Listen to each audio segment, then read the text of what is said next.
reminder to also press record, and then we will post this recording on the learning sessions page of our staff resource site. If you're accessing these sessions through that calendar, actually I'll just show you what that looks like. Here's our staff resource site under learning sessions. This is the calendar where hopefully you are accessing these Zoom links and descriptions about all the sessions that we're offering. And then right below that is links to past sessions. And we're updating these as we host them this year so that you have the most up-to-date information on the tools that we're offering. We also have the launch recordings here and those keynote speakers if you missed them at the beginning of the year. So we will post this under our Zoom recording, which is down here, screencasting and live video. So we'll update this recording after this. Okay, so we got the registration form, PD Portal course, register once and you're good to go. And then James is going to do our tribal land acknowledgement.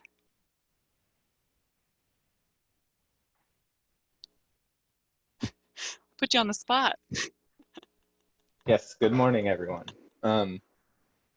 Okay, so before we get started, we just want to take a moment to recognize that Edmonds School District is on the traditional homelands of the Duwamish, Skokomish, Snohomish, Snoqualmie, and Suquamish, and other Coast Salish tribes. Tribes granted the use of the land to the U.S. via the Point Elliott Treaty of 1855 while retaining their rights.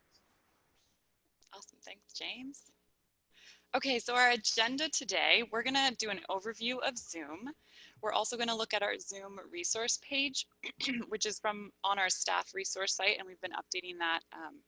We update that all the time, but we have it updated with the most recent information.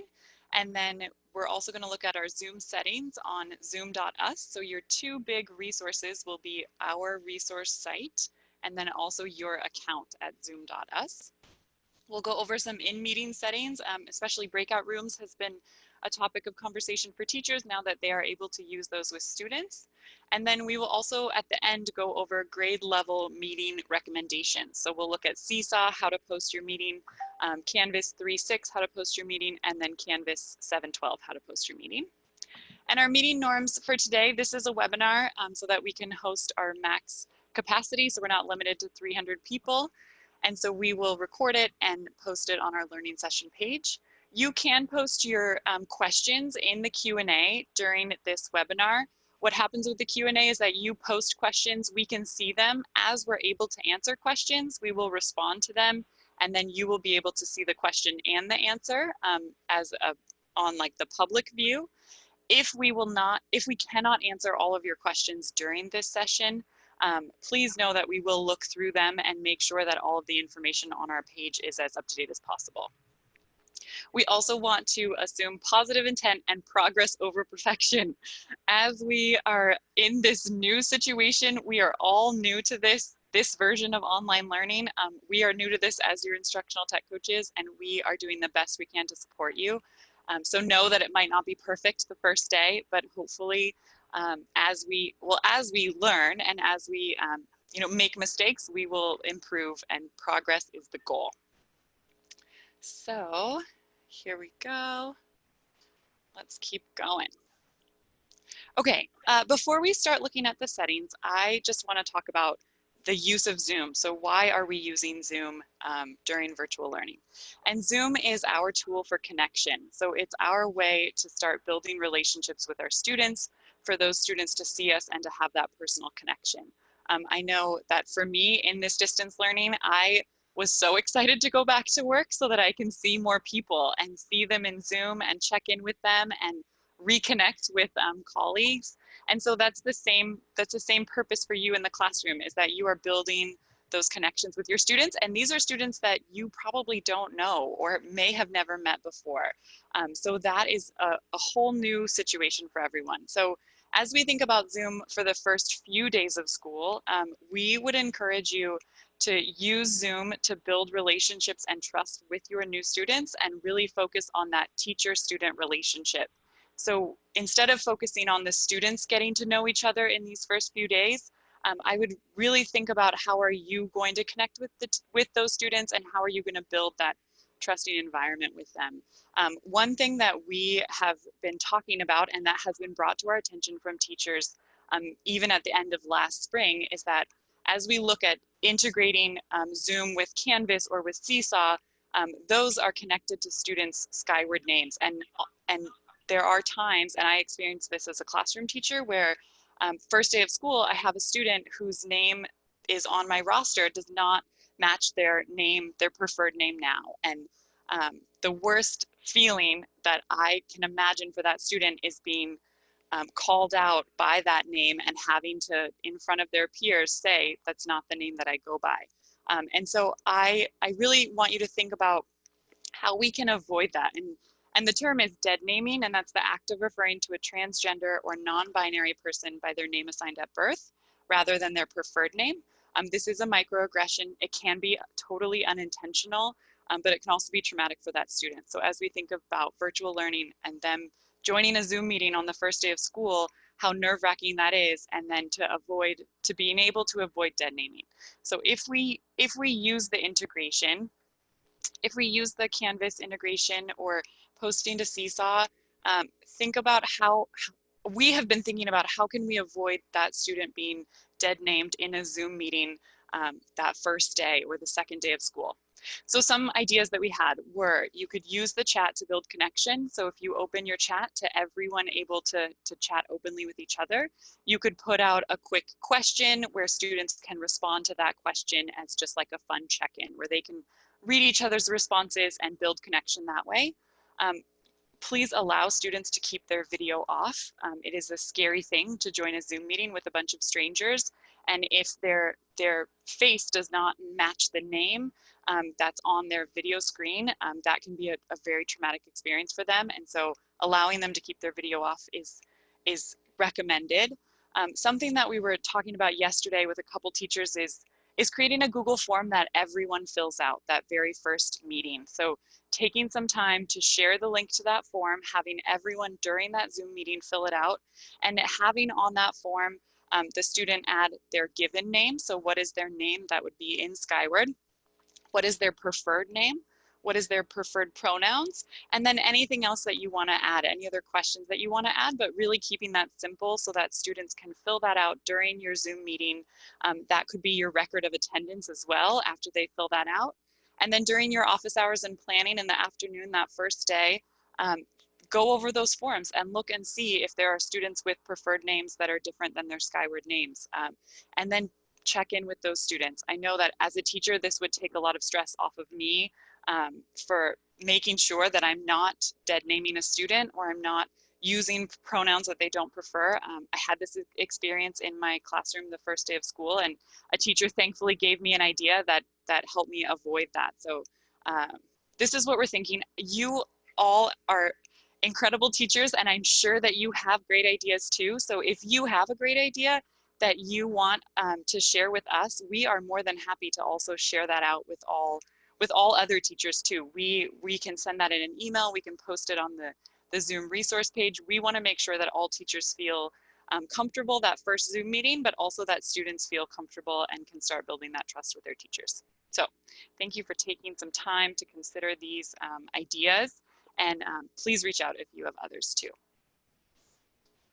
Okay, so there are two resources for you for Zoom. The first is our Zoom resource page, and that's on the staff site. The second is your account at zoom.us, zoom.us. This is where you can set all of your settings, you can look at all your meetings, all of your account controls are on your account at zoom.us. This is also where you can access any recordings, and we'll talk about recordings in just a second as well. So we are going to go first to our Zoom resource page. So we're on the staff resource site under common tools. You can click on Zoom in the navigation bar or Zoom right here. And this is our Zoom resource page. It's been updated as of this morning. I was adding a few extra things that I thought of. So please check back. There is new information on here. Right now, I want to go over the Zoom guidance from the district and what we know so far. So please use your district provided device and log into Zoom at zoom.us with your district account. That will help ensure that everything is synced to your account and that you are protecting your meetings as much as possible, and also your own safety and security using Zoom. Recordings. We are waiting for more guidance from the district leadership on recordings. One-on-one meetings, we are also waiting for more guidance from the district leadership on one-on-one meetings. Sharing Zoom information. Again, we're also waiting for more guidance from the district on sharing Zoom information. We want to make sure that what we say to you matches your MOU and also matches the district leadership recommendations. And they have been talking about Zoom at the cabinet level. They have been it's on everyone's mind as we get started. So if you are sharing a recording with an absent student, please do that through the LMS messenger or inbox. So on Canvas, that would look like your inbox on the left-hand side. I can show you what that looks like actually. Here's my course. This is my Canvas inbox. This functions the exact same as an email where it is you are able to message only the students in your course and the observers in your course and any other teachers in your course.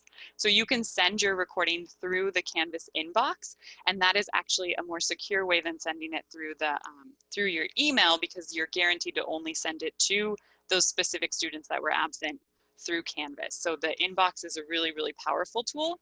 In Seesaw, you would send that recording directly through through Seesaw. So if you have questions about that, please reach out to your tech coaches. We can help you with that. I know the MOU stated to send it through Gmail, and you can, but actually sending it through the Canvas inbox will be a more direct way that will only send it to specific students. James, did you have something to add to that?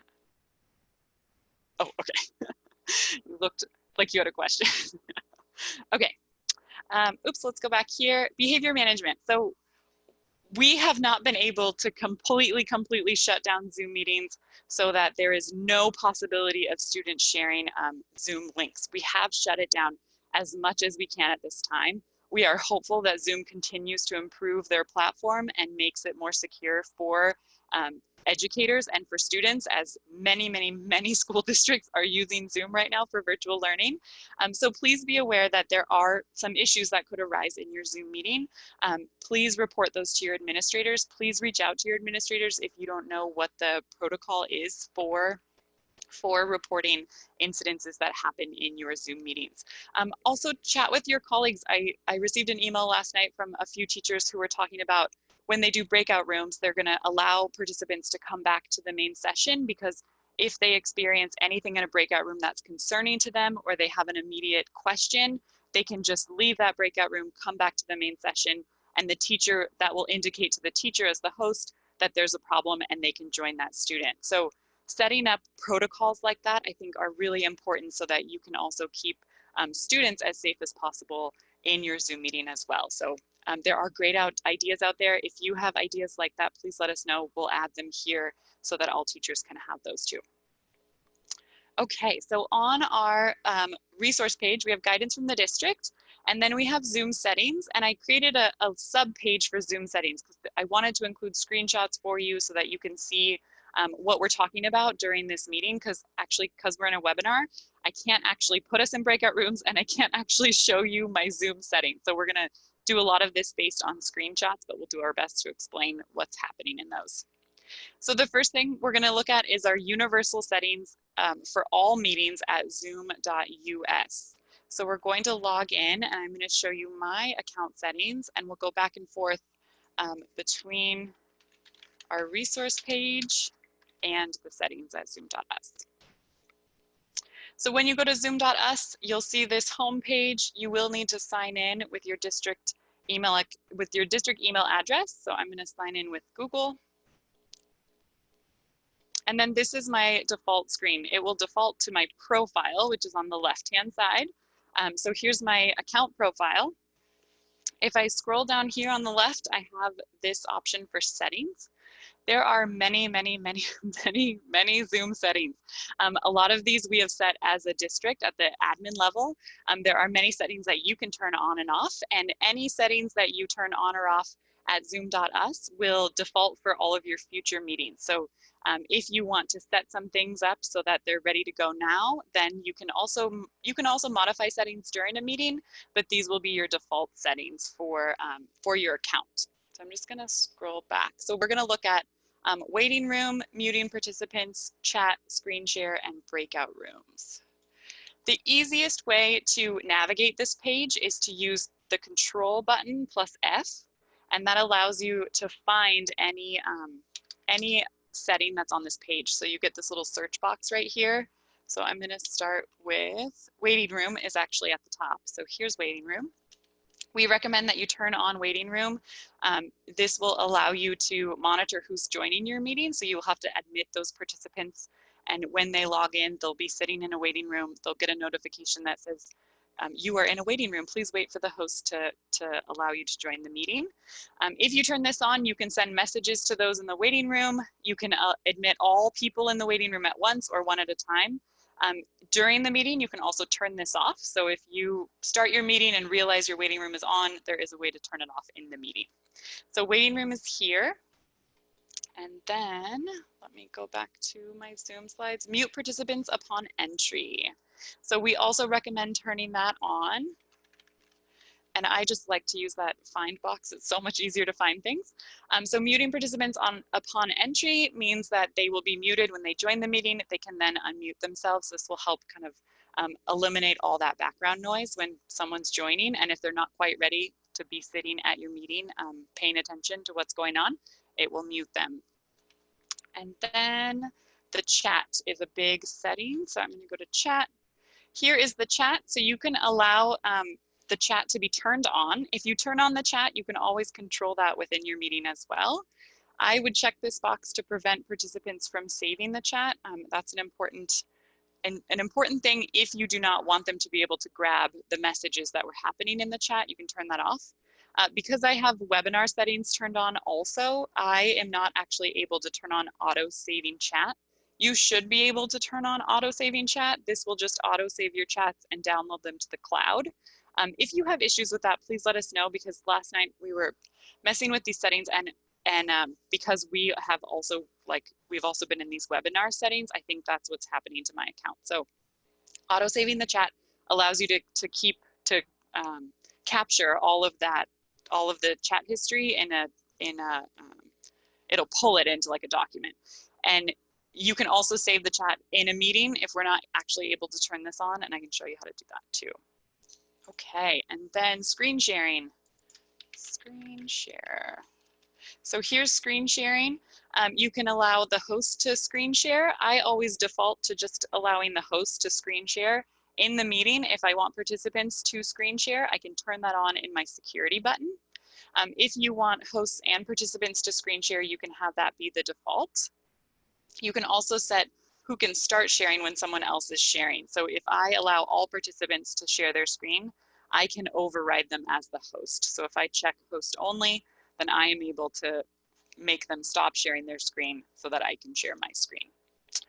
Annotation allows me to annotate directly on a web page or on the whiteboard feature. Unfortunately, Chromebooks do not have annotation feature available, so you do not have to worry about your students being able to annotate on your screen if they're logged in on their district Chromebook. However, if they're logged in on a different device, they would have the ability to turn on annotation. So you can turn that on. You can also check that only the user who is sharing can annotate. That would prevent participants from being able to annotate on your screen while you're sharing. And then whiteboard, you can turn on whiteboard. This is a share screen that allows me to annotate directly on a whiteboard, and I'll show you what that looks like as well. So you can turn that on. And then breakout rooms, I think was the last one. So breakout rooms allows you to split participants into several smaller meetings. You can split them into up to 50 meetings in our pro account. So you can turn on breakout rooms. I always just leave that default setting turned on in case I want to use them. As the host, I get to decide, I get to put us in breakout rooms or not. So you can just leave that on as a default setting. Allowing hosts to assign participants to breakout rooms when scheduling. This allows you to schedule students to put them into breakout rooms if you turn on your meeting to have pre-registration.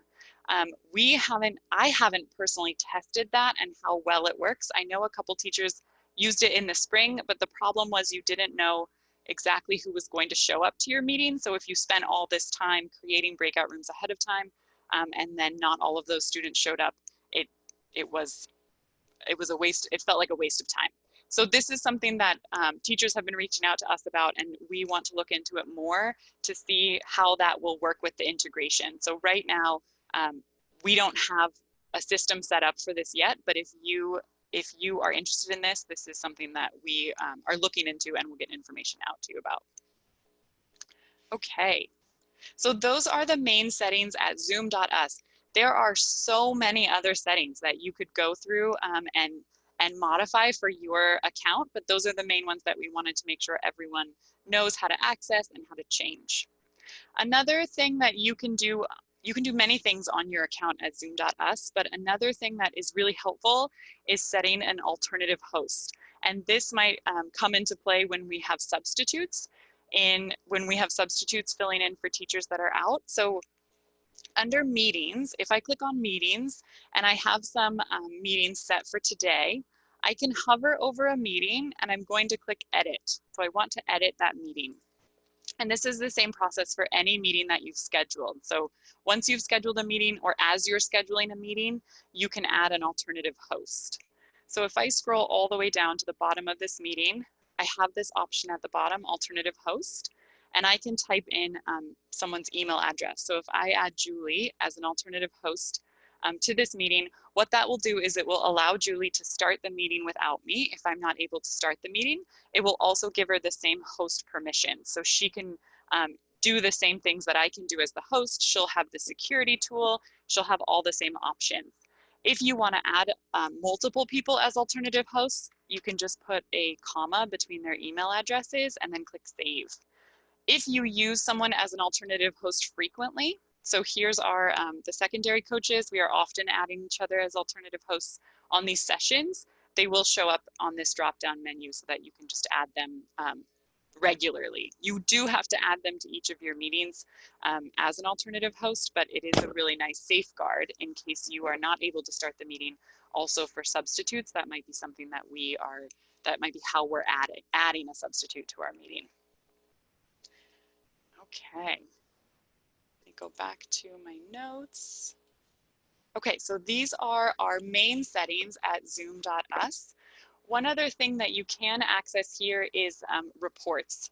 So if I click on reports, I can click on usage reports, and this will allow me to see the participants that were in my meeting.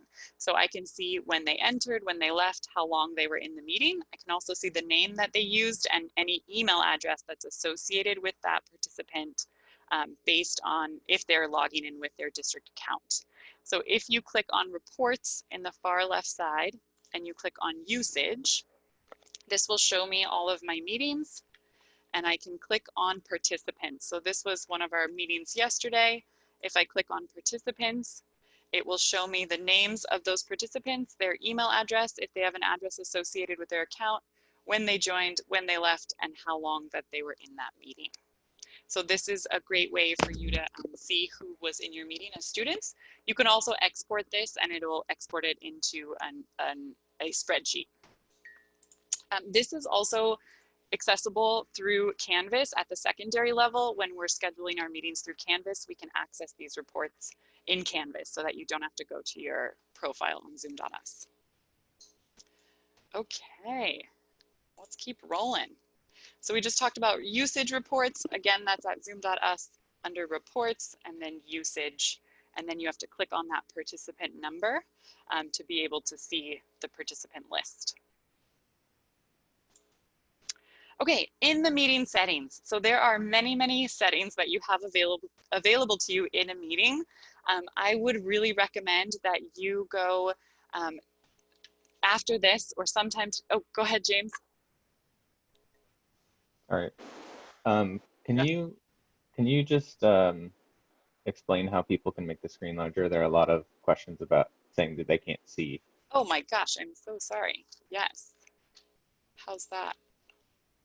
Yeah, and then also, I guess, for everyone in the meeting, if you go to view options at the top and zoom ratio, you should be able to make it larger on your screen as well. So if it isn't quite big enough, check out view options and zoom ratio.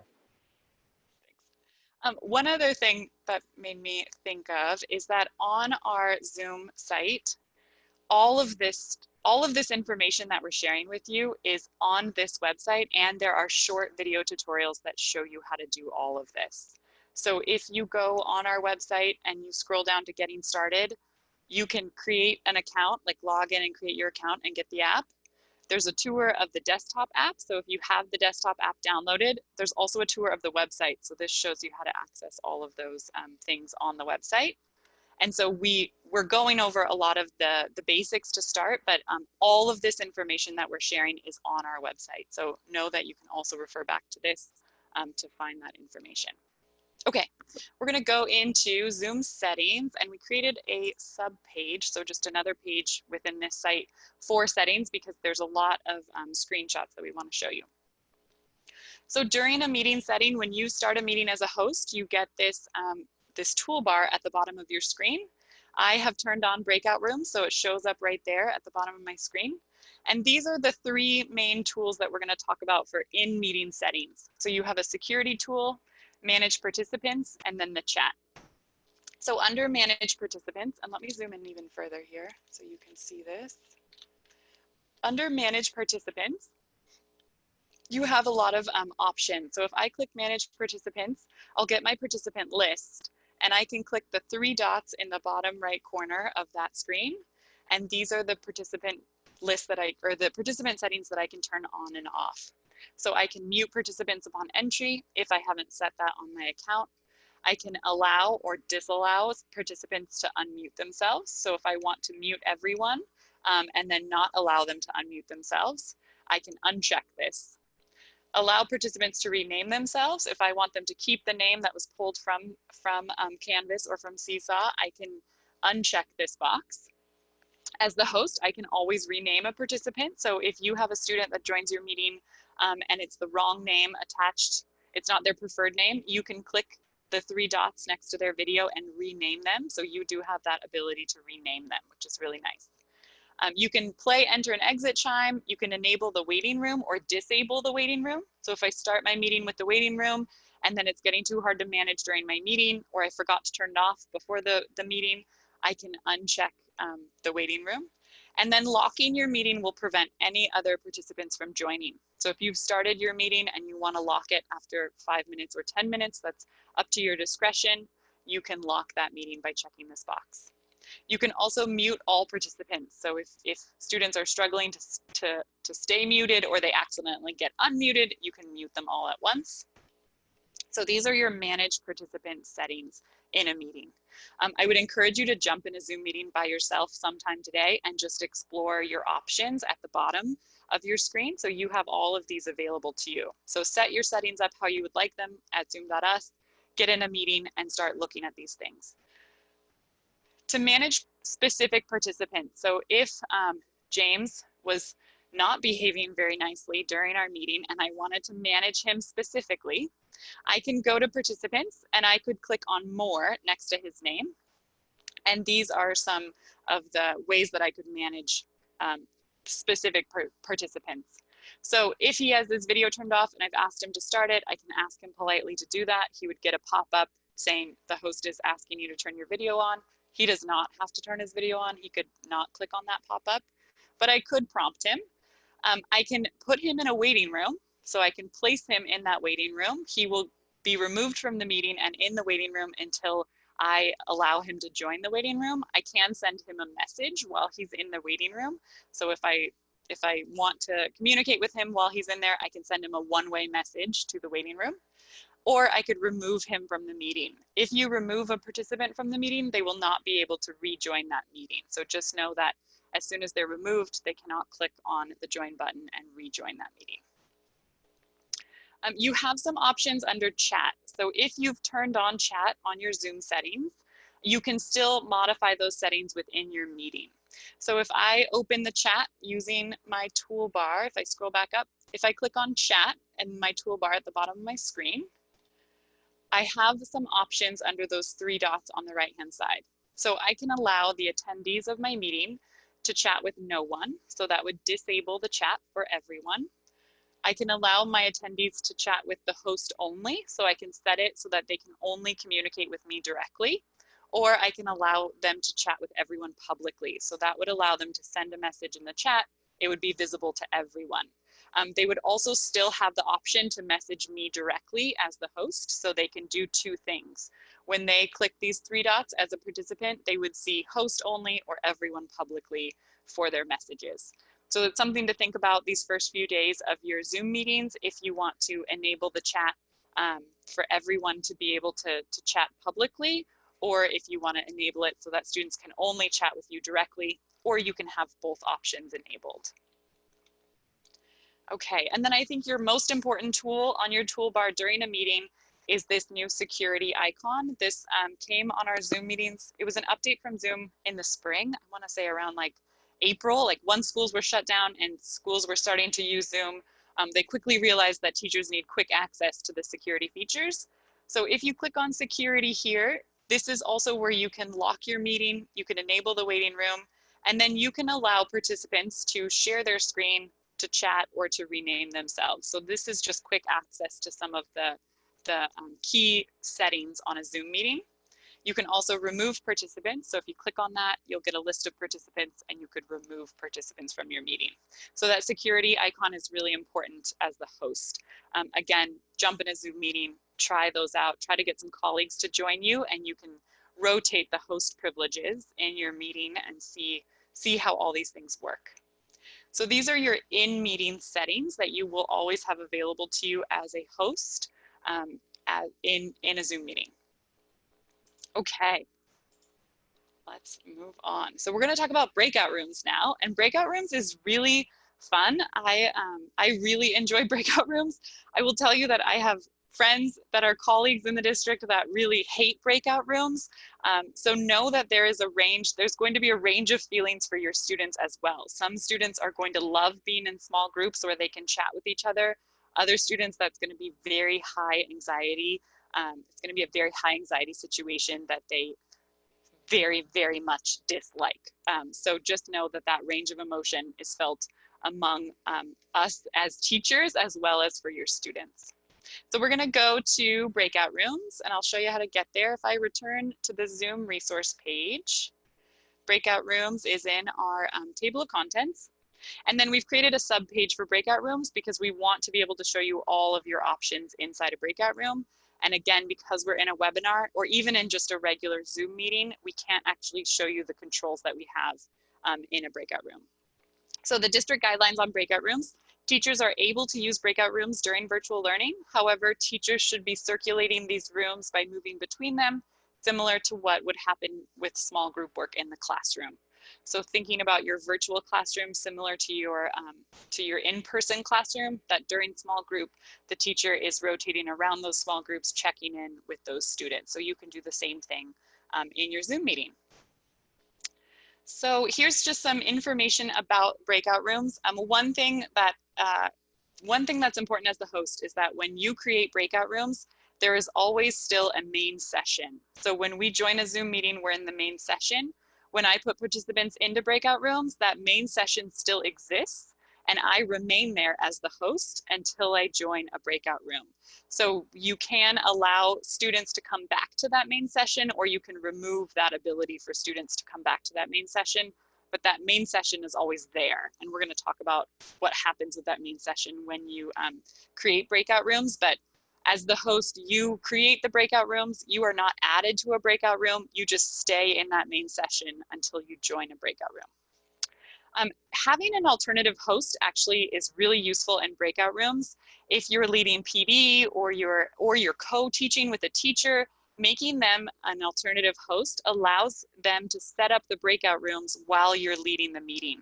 So if I start a session and I have Julie co-hosting with me, in the background, she can be setting up those breakout rooms, have them ready to go. So when it's time to move in them, we just open up those rooms. So having someone else available to do that is really helpful to you.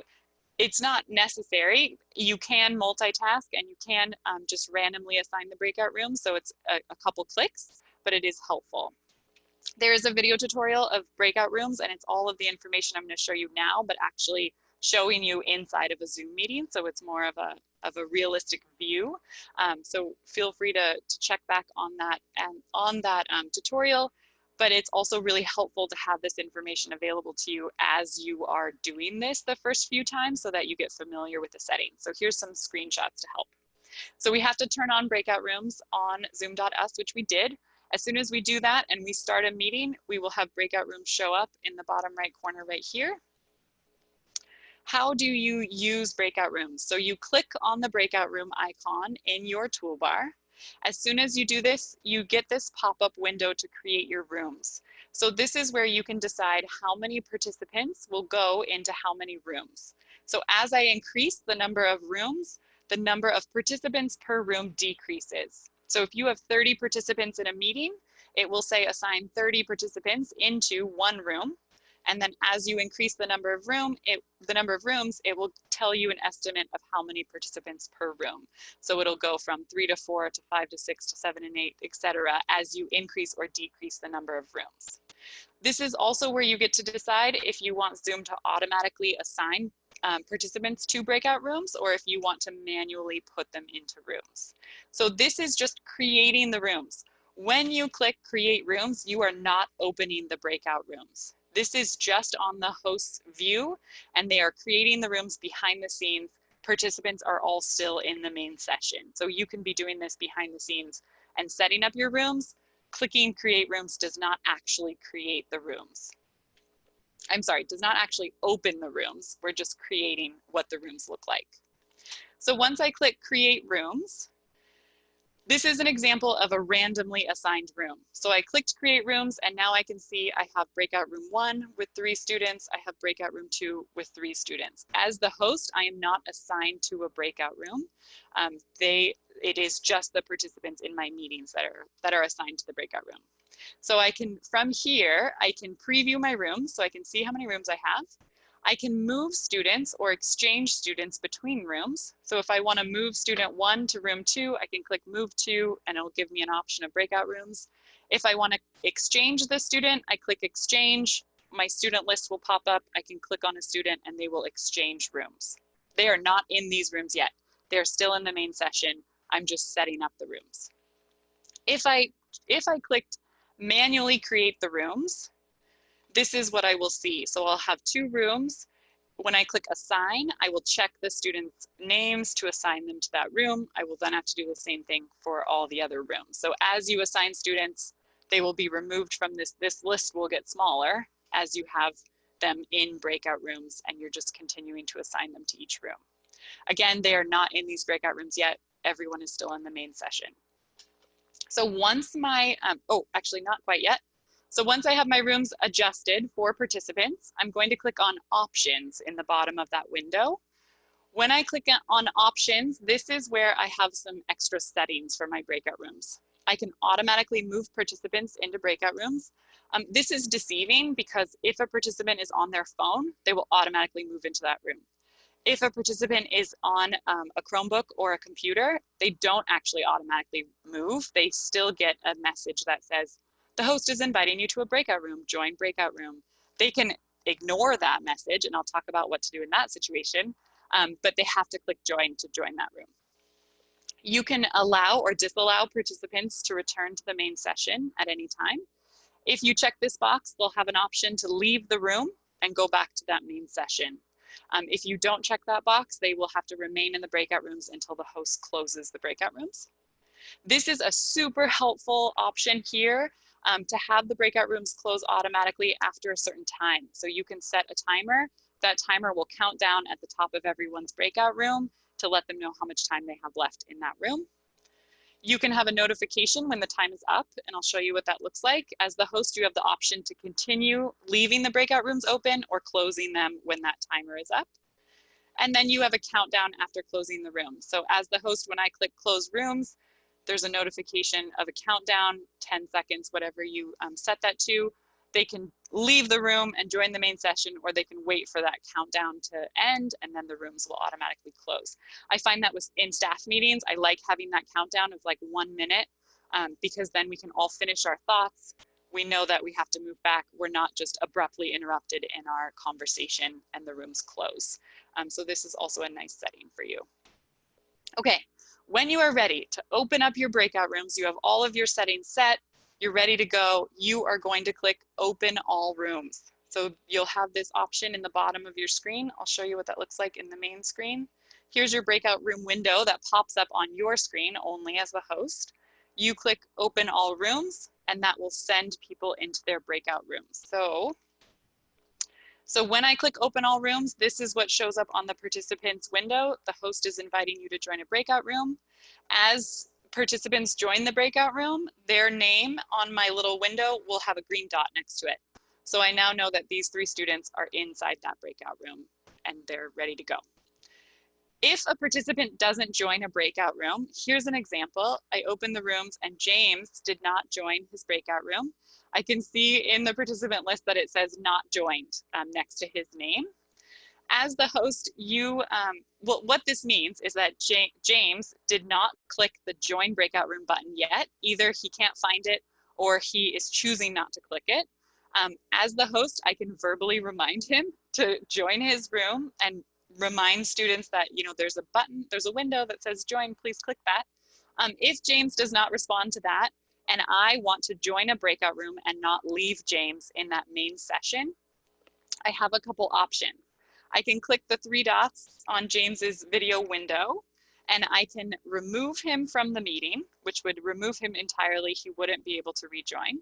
I could put him in a breakout room, or I'm sorry, put him in a waiting room. So we would go into like a waiting room area and wait there for me to allow him back in or message him. So you do have a couple options. You cannot force someone to join a breakout room. So I cannot force James to join that room. He will still have to click that join button to join the room. So I could also just leave him in that main session. He would be by himself. Hopefully, eventually he'd find that join button and join a room. Okay. You as the host have the option to send a message to all participants in your room. You can do that at any point during breakout rooms, whether you're in a breakout room or in the main session. You just click that broadcast a message to all and type your message right there. How to switch between rooms as the host. So when I open up the breakout rooms, I can see that most of my students have joined a room. As the host, I can click join, that blue join button next to the name of the room, and I can join that breakout room. So I click join, I get this message, join breakout room 1, yes. I click on that, I join that room. As the host, I can always click breakout rooms in my toolbar to open up my window to manage the breakout rooms. So if I'm inside of a room, here's an example of being inside of a room. I'm currently in breakout room 1. I can click leave and leave breakout room to return to the main session. Again, no one should be in the main session right now. Or I can just join a different room. So I can leave breakout room 1 by clicking breakout room 2, join, and join that room. So you can hop directly between the rooms, or you can leave the room, go back to the main session, and then join that room, join a different room as well. So these are your options as the host. If a participant joins your meeting while everyone is in breakout rooms, you will get a notification on your breakout room window that you have an unassigned participant. So at the top here, it says unassigned. I have one participant that's unassigned. I can click assign to, and I can click on a breakout room to move them into. So if a participant joins your meeting and everyone is already in breakout rooms, they get this notification. The host has opened breakout rooms. Please wait to be assigned. They have to just wait until you assign them. So they're not sitting in the main session. They're just sitting in a Zoom window, and they don't have anything to, they don't have anywhere to go. They're just stopped. So you have to assign them to a breakout room, and that will move them into a breakout room. When you're ready to close the meeting, close the rooms. If I set a timer, I get this pop-up as the host that my 20-minute breakout room is done. Do I want to keep the breakout rooms open or close them? I can close them or I can keep them open. If I keep them open, there's no longer a timer on them, but I could send a message to all the rooms saying, let's stay in these for 5 more minutes, then we'll come back to the main session. If you want to close them now, you can click close now. If you haven't set a timer and you just want to close the rooms, you will have this option in the bottom of your screen to close all rooms. If you set a countdown for those rooms to close, this is what that looks like. So it says all breakout rooms will close in 6 seconds. They can leave the breakout room or they can wait for that countdown and then be automatically returned to the main session. So when you close the rooms, that brings everyone back to your main session. Okay, one thing, if you want to create breakout rooms multiple times in a meeting and you want to mix up those participants, so you don't want them just going back into their same room, you can recreate the breakout rooms. The easiest way to avoid having the same participants in the same rooms is to actually just delete your rooms. So when you click open rooms, and when you click create rooms, the same rooms will pop up from the last time. You just hover over the name, click delete. That will delete all your rooms. You can then click recreate and that will randomly assign them again. So if you don't want to be in the same room, don't want participants in the same room twice, you can recreate them. Okay, that was a fast overview of breakout rooms. Anything we need to talk about right now? I know that that's like a lot of information.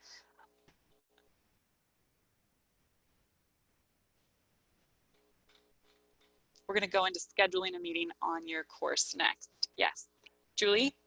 Mara, a couple people were also asking about showing videos, so. Oh, that is a great question. Okay, I can show you what you need to do. Let's see, I can show you on this screen actually. It's not the greatest image, but I can show you. So whiteboard and annotation, we talked about how you can turn that on. When you click share screen, you should have a whiteboard option here. When you click on whiteboard, you just have a virtual whiteboard. You will have these annotation tools that you can draw directly on the whiteboard. If you want to share your screen and you want to share a video with sound, when you click share screen, it's a little bit hard to see in this screenshot, but there are 2 options down here, 2 boxes that you need to check. Share computer sound, optimize full video screen, optimize for full screen video clip. Please check those 2 boxes. That will allow your video to be heard by your participants. So when you click share screen, check those 2 boxes at the bottom for video. Okay, we are running short on time, so we need to talk about scheduling your meetings in your Seesaw classroom or in your Canvas classroom. We're going to go over Seesaw and then elementary Canvas, and then elementary folks, you are free to leave. If you're secondary and you can stick around for an extra like 10 minutes, I'm going to walk you through the recommendation for secondary scheduling. James, you are up for Seesaw. Okay. Yeah. All right, yeah. Let me get unmuted here. So thanks. Mara's displaying a slide that gives more information on this, and these slides will probably be posted on our Zoom sessions like resource page later. They're already there, actually. Oh, the live sessions page. So I saw some questions about that, so I just wanted to let you know. You can find them there. All right, for Seesaw, so as soon as you schedule a meeting from the zoom.us website, that's one way you can do it. You could schedule your meetings. It could be a recurring meeting that's going to happen at a multiple times during a week. And basically from there, you would just want to copy the Zoom link. And then when you go into Seesaw, you're going to actually send out an announcement of your weekly agenda, right, to all your students and families. And in that announcement, in that agenda, you'll actually just copy and paste the Zoom link. So you can see an example here of how to do that. And when you schedule a meeting, I should go back and say, really, you can use your personal meeting ID, or you could create a recurring meeting. It's up to you. But one thing we discussed was if you're using, for example, your personal meeting ID, likely you want to use a recurring meeting if you schedule a meeting with colleagues, just so that students aren't accidentally popping into that meeting. It would be possible. It wouldn't be the end of the world. Probably it would be like if they knock on your door during planning or something, but you could ask them to leave, but you may want to just use those 2 separately. One kind of meeting link for colleagues and the other kind of meeting link for meetings with your students. So can you go to the next slide, Mara? So that was pre-K through 2nd grade teachers. For 3rd through 6th grade teachers using Canvas, it's going to be similar. You can choose to use your personal meeting ID for the meeting with your students or your recurring meeting. Just keep in mind what I said before. However, in the Canvas template, elementary template that you have, there is a link on the home screen that just says Zoom meetings. So students will click on that. When they click on that, it takes them to a Zoom meeting module. So you can see down below, I have a Zoom meeting link page. And what I've done is I wrote some information about the Zoom meeting in the page, and I copied and pasted the Zoom link just so students know at this time you're going to click on this link to join the Zoom meeting. So that's the way that third through sixth grade teachers can get their Zoom meeting link out to their students. Okay, we're going to talk about secondary, which is a little bit more complicated, and I'm going to actually walk through the steps of scheduling your class meetings in Zoom. Are there any questions right now or things that we should cover before elementary teachers don't have to stick around and they can get back to planning? It looks like my screen was pretty blurry. I'm gonna have to look into that. It is all blurry. Oh no. We, just as a follow-up too, I am happy to host a Q&A session for Zoom next week. We are planning our sessions for Tuesday so that you can get so that you have time to have everything set up before you start your first Zoom meeting on Wednesday. So after this meeting, we will get that on the schedule so that you can pop into a Q&A. We will look through the questions that we missed and address those first. So we will do our best. We are a small team trying to support all teachers, so know that we are doing the best we can. That would probably be the best way to get questions answered versus just individual emails too, because we are also trying to keep up with those as well. So anything, let's see. Okay, that is a great question about recurring meetings. If you remove a student from a recurring meeting, and does that prevent them from being able to return to the subsequent recurring meetings? I am not sure about that, so I'm gonna have to check. I would imagine that is no, but we can check. So if you had that question, we can address that at the Q&A once we find out that information from Zoom.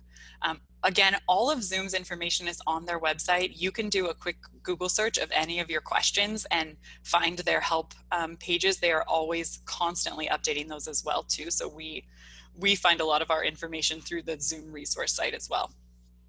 Okay. Okay. Awesome. There is a question about moving between breakout rooms. If you are the host and I'm in a Zoom meeting and I see that a student has moved into the main session, they will show up as unassigned at the top of my screen on my Zoom options. So I can then leave that breakout room, go to the main session, check in with that student if I've checked that box to allow them to return to the main session. So you have that control of allowing them to move between, or not move between rooms, but leave their room into the main session or not. Okay. Okay, there's lots of questions also about setting up breakout rooms over a long period if you're using a recurring meeting. Again, that's something that I'm not exactly sure how that works because we have to students have to register for your meeting. So we will look into that and get some guidance out to you on how to create breakout rooms for recurring meetings, because I can see how that would be really useful to have those set up. Okay, so we will, James will keep looking at the Q&A.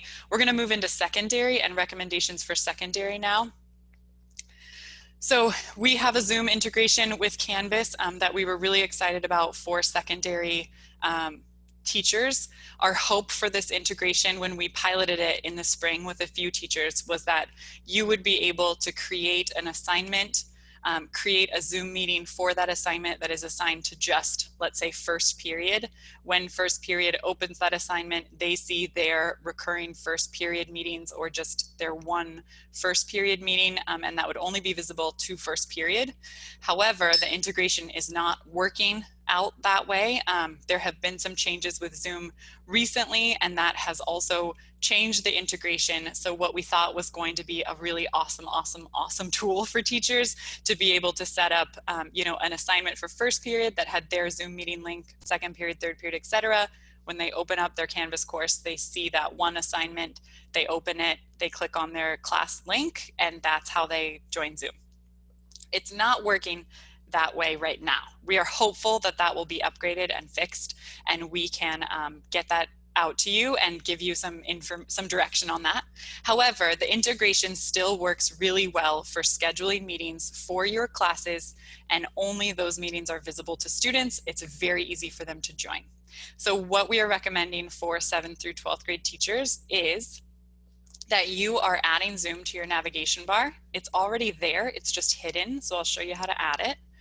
When you open Zoom in your navigation bar, so you would click on Zoom, you can create a recurring class or a recurring meeting for each of your classes. So for example, I would open Zoom, I would create a recurring meeting for my class time for first period. I would name that first period Spanish 1, or whatever that class is. That recurring meeting would be open for that 25 minutes or 50 minutes, whatever your schedule is at your school. And then students would be able to open Zoom, see that recurring meeting, click join, and join that meeting. You can set these up to be the same recurring meeting for the first few weeks of school. These meetings can be easily deleted and recreated or just edited. And you can then also add your Zoom meeting expectations to your resources for students and family module. So for all teachers, but especially for secondary, if we go to our Zoom page, and I'm going to go down to Zoom meeting norms and guidelines, sorry. It's really important to set your Zoom meeting norms. And we've learned from teachers that used Zoom a lot in the spring that there are norms to set, to have students agree upon, and to have those be a part of your syllabus, because this is now your classroom. So this is similar to your classroom expectations. You can do that in your first meeting. There are teachers that have gotten very creative in how they have students access their Zoom meetings by agreeing to these norms and guidelines, then getting the link. We want access to your meetings to be as easy and streamlined as possible the first few weeks of school, especially as students get used to Canvas and online learning. There are guidelines and etiquettes while using Zoom that were created by Vince DeMiro at Mount Lake Terrace High School with his English 9 students. He developed these over the course of the virtual learning in the spring, and they are awesome. And they are available to you right here as a Google Doc. And he has a template for a note for a note from the teacher, and then he has norms for his Zoom meetings. And he developed these over the course of the spring, where he found things that were like, kids were coming to Zoom meetings with football helmets on, and he thought, okay, no costumes during a Zoom meeting. That's a good guideline. That's a good lesson in professional development for students as well, for them to learn that your job might be online when you graduate high school. So how do you act in a Zoom meeting? How is that reflective of your ability to be professional? So these are guidelines that Vince developed. He also went over these with his classes and had them discuss if there was anything missing that they wanted to add. So these are available to you. Please use them. He is awesome and has opened that up as a resource. So back to scheduling.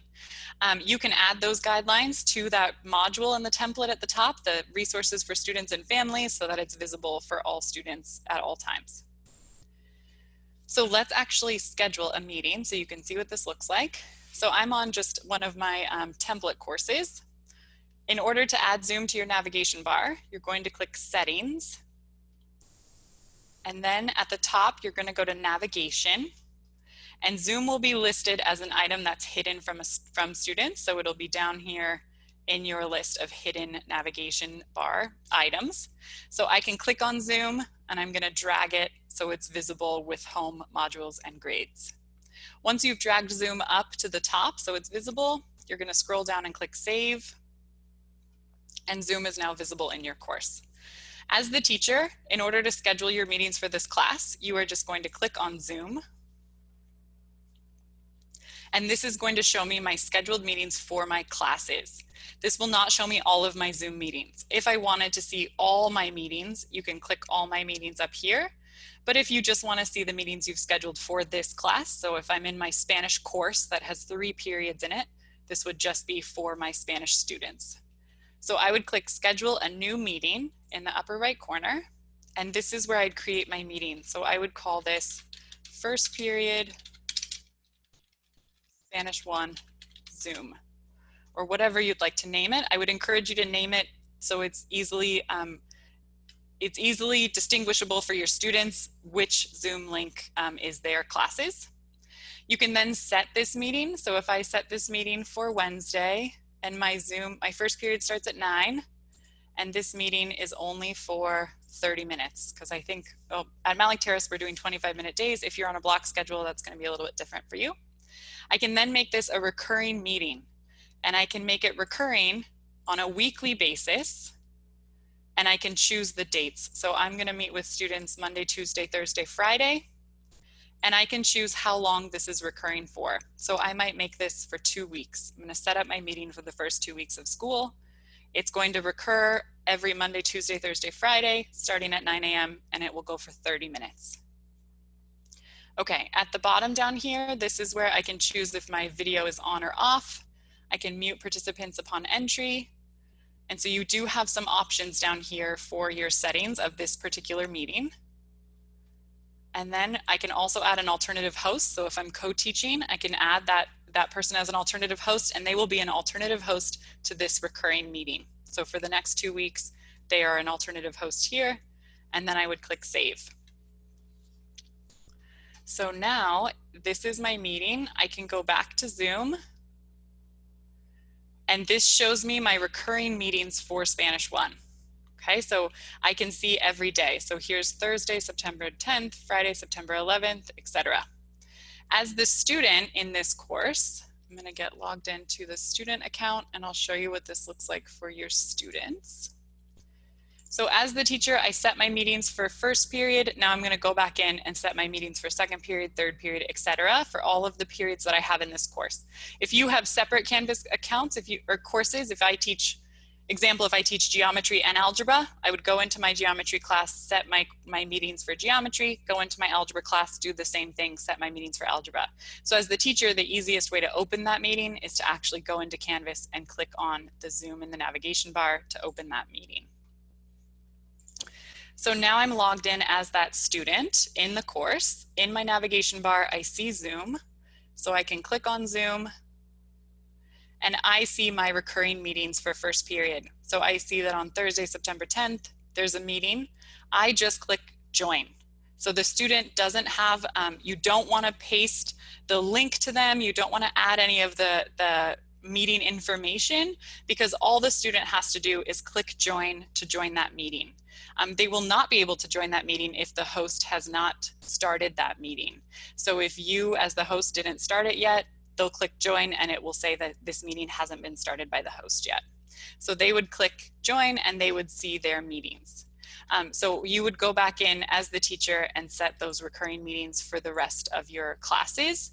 If you don't want it to be too cluttered for the students, the first week of school, you could just start, you could just set your meetings for maybe the first 3 days of school, and then go back in and edit those meetings for future days. So this is the easiest way for you to set up your meetings at secondary so that they're easily accessible by students.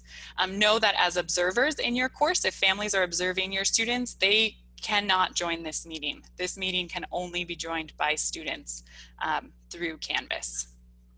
Again, you can add your Zoom norms to that module at the top, resources for students and families. This is where you could add your Zoom meeting expectations. If you had a Google form that students had to fill out as like a signature that they're agreeing to these meeting expectations, that is also where you could add a link to that form. So if you want to have that be an actual assignment, that they read the meetings and agree to them, that would be a great place to put that assignment at the top so that they can always reference it.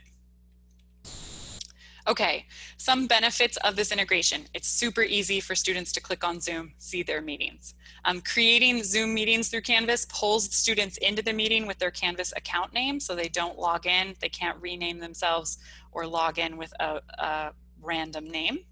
Students cannot access the meeting link from Canvas, they just click join. So they just click the join button.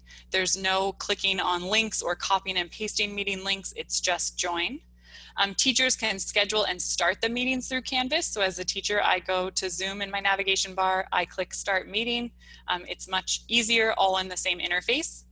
Also, reports and pollings are available through Canvas. So as the teacher, if I go to Zoom After I've started a meeting, I can go to previous meetings and I can click on reports. This will show me that report of who was in my meeting, when they joined, when they left, how long they were there, and their email addresses. So if, again, we're waiting for guidance for attendance, if attendance looks like a Zoom meeting roster, this is where you can pull that Zoom meeting roster after each meeting. So it is available to you as a report under your previous meetings. You can also show just my course meetings, so that will not confuse you with all of your other meetings if you're hosting meetings to collaborate with colleagues. You can also schedule in this Zoom meeting, you could schedule a recurring office hours. So if you want to have office hours available to students as just a drop-in basis, you could schedule that chunk of office hour time here as well, so that students know how to find you during office hours if you're opening that up for students as a Zoom meeting. Okay, unfortunate. Students can see all meetings scheduled for other classes in the same course. So if I have first period, second period, third period Spanish, first, second, and third period can see the meetings that are scheduled for other classes. They could click join, but they will only be able to join a meeting that is live and happening at the moment. So you do have the availability to turn on waiting room to prevent those students from joining, but just know that that join button would be available to all students in that course. Students can still access the join link once they're in a meeting. So unfortunately, once they're in a meeting, they still have ways to get that meeting link and share that with others. We are doing our very best to lock these down. We have told Zoom that this is a problem, having these other ways that students can access these meetings, and we're exploring all of our options to make these as safe as possible and as secured as possible to make your life as easy as possible as well. So know that as we get updates, we will share those with you, and we are pestering Zoom a lot about changing these things. The hope is that Zoom improves the integration so that meetings can be assigned and viewed by only individual sections within a course, and that Zoom creates a way for us to disable the student's ability to share the meeting link once they're inside the meeting. So that is our hope. Again, technology changes so fast that this integration changed in a matter of weeks since we've created all these resources for you. So we're hopeful that those improvements will keep being made as schools go back virtually and using Zoom. Okay, our resources is your Zoom resource page and then your account at zoom.us. I apologize if the screen was blurry. I'll have to look into that. I think it might be my monitor. And as we get more information, we will update it on the resource site. You can also reach out to us. James and I are mostly the ones updating the Zoom page. We are inundated with emails, so we're gonna try to get back to you as soon as we can. So know that we see your email. We are doing our best to respond. Okay, any other thoughts? Sorry, we went over about 10 minutes. So there's a question about Zoom bombing. That's what we are talking about when students joining the meeting that were not invited to that meeting through Canvas. So if they click the join button, their name will be pulled from Canvas. You will see that name show up in the meeting. If they share the link, once they're in the meeting, students can access the link to the meeting, the share link. If they share that link with other students or other people that join the meeting, that is what Zoom bombing is. And our recommendation now is to report that to your administrator. Administrators have steps to follow to pull a report from the tech department of that meeting so we can trace the IP address. There's some things we can do to try to trace that back to figure out how that happened. But again, working with Zoom to try to lock these down as much as we can. Anything else, James or Julie, that we should address before we jump off? I'm sure you all have so much to do this morning. I just want to let people know if you didn't get to your Q&A. It's something that we don't have, that Mara and James haven't fervently created yet. Some things like this Canvas integration is like brand new. So there were some questions about why this looks different than last spring. So I answered that, but I want to make sure everybody heard it. Yep. And so we'll get a Q&A session on the calendar for Tuesday, fingers crossed, so that you can get your Zoom meetings totally set up for your classes on Wednesday. It's pretty exciting. Thank you so much for sticking around with us this morning. We appreciate you on a Thursday morning. I hope you enjoy your long weekend, and we'll see you on Tuesday or this afternoon. Okay, have a great day, everyone.